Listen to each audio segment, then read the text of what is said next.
One of the really difficult questions that entrepreneurs face is deciding how much time and energy to invest in process and infrastructure versus building product and learning.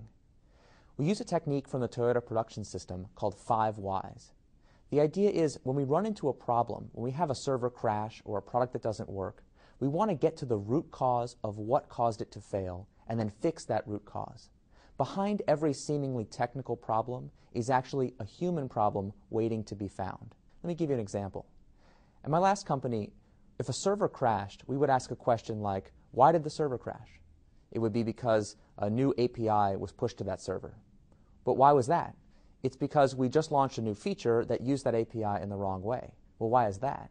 It's because we had an engineer who was new and didn't know how to use that API properly. Well, why is that? It's because that engineer was never trained. Well, why is that? It's because their manager didn't believe in training. So what seemed like a technical problem of a server crashing is revealed to be a managerial problem with that engineer's manager. The technique of 5 whys is to make a proportional investment in each of the 5 levels of the hierarchy. So fix the server and improve that API and teach that engineer the proper way to use it and also have a conversation with the engineer's manager. Now, when I was the manager at the receiving end of this kind of conversation, I would usually say something like this. Well, sure, I believe in training. I think it's very important. And if you can find somebody who can do all the work I was planning to do for the next 8 weeks, I would be happy to invest in a state-of-the-art training program for my company, which in a startup is basically manager speak for, there is no way I'm going to do this training program, leave me alone.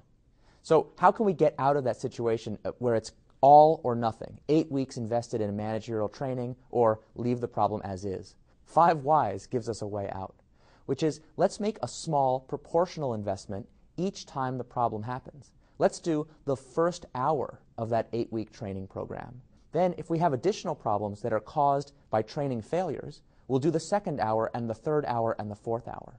In that way, 5 whys acts as an automatic speed regulator.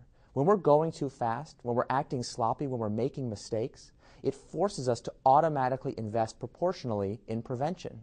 As those prevention investments pay off, the team can naturally speed up again, and we can find our optimal pace of work. So that's how it works.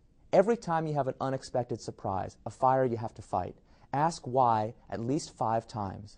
Find the human problem behind every seemingly technical fault, and make a proportional investment in each of the 5 layers. This is a really powerful technique for building an adaptive culture that automatically invests in process only when it's needed.